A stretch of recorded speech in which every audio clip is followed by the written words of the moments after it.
Someone who's been running for the last 10 years, and I've been much more consistent over the last 3.5 to 4 years. I've experienced a lot of different types of racing, different distances, different experiences. I've had good days, okay days, and terrible days. And I wanted to talk about one of the most fucked up races I ever went through. I think I almost have some trauma from this race because it was rather intense. And for the most part, I've been doing road races, and I've recently been switching to trail races.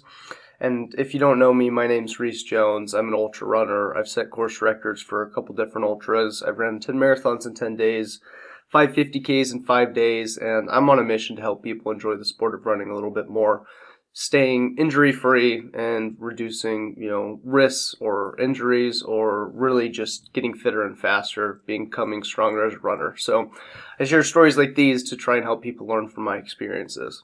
And so I've been a road runner for the most part, and I recently decided to switch more to trail racing. I've been consistently running road races for a good couple of years, and I want to get into the trail racing scene. And so I signed up for this race. It was the Zion 100, so 100 miles in Apple Valley, but really, Zion National Park area. It's pretty close to there. This is in Utah. And so at this point, this was April 2023, I had a couple of big wins under my belt. I had set a course record for a 50-mile race, set a course record for a 100-mile race, and I've done, quite a bunch of different activities and ultra endurance events, and I've started to become very confident as a runner. And so when it came to Zion 100, I was thinking, I want to win this, or at least podium, and I was planning and training properly to get to that point. Well, when race day comes around, there were some obviously really good runners. Ashley Paulson was a big one there, and there were some other people, Patrick Oborn, people I look up to that are very successful at these trail races. And so when the gun goes off, I try and stick with Ashley Paulson, and I stick with her for, I don't know, might have been 10 miles, nothing too crazy. But I remember I was hammering pretty hard, and I felt comfortable. I didn't feel like I was pushing myself too much.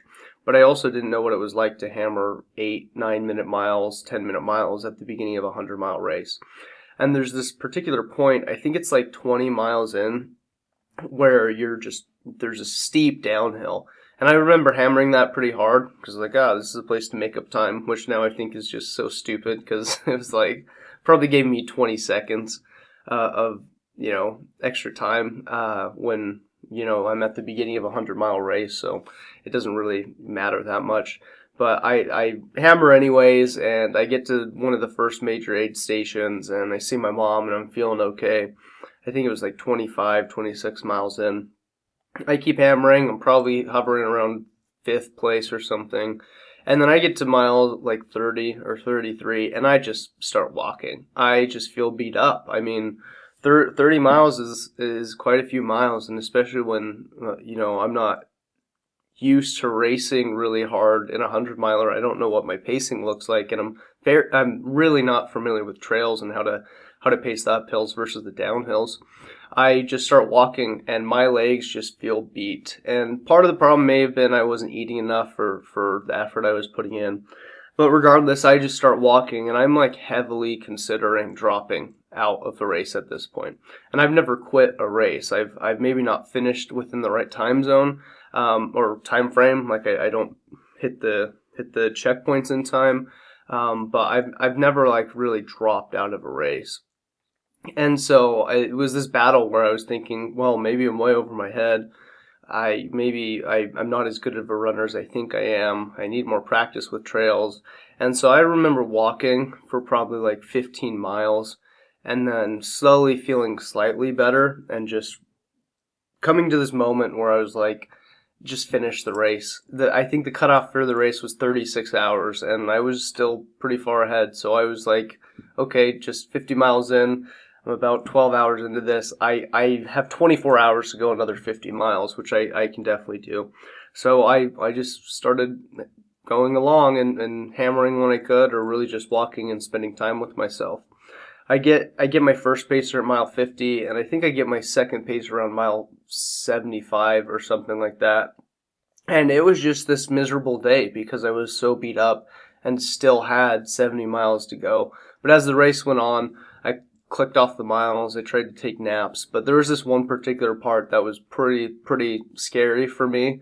I think I had about it might have been like 10 miles left, and so we're at, I don't know, it might be 2 in the morning at this time, and I'm with my pacer Connor, and we got these 2 last loops, and then you run up to where the finish line is. And on, I believe, the second to last loop, my headlamp goes out, and it's just dark.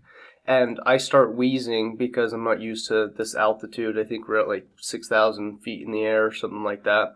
And I start wheezing. I can't see. I'm tripping over things, and I am just freezing. And so we finish that loop, and then I get to the aid station, and I just pass out, take a nap for 15 minutes, get back up. Connor and I start going, and I just remember feeling the coldest I've ever felt because I had just been laying in the dirt for 15 minutes. And then as I got moving again, it was just freezing outside of the tent and away from the heaters. But I still keep going. It starts to get a little more light with the last loop. I finish the last loop, and then I make my way to the finish line. I run with Connor. He goes off ahead so he can, let my parents know I'm coming. And I remember hammering pretty hard that last mile, which was probably only 10-minute miles. It probably wasn't that fast, but I remember it feeling difficult. I mean, 99 miles into a race, a 10-minute mile feels pretty difficult. And so I finished the race, and there's this cool video of my mom being there and giving me a hug.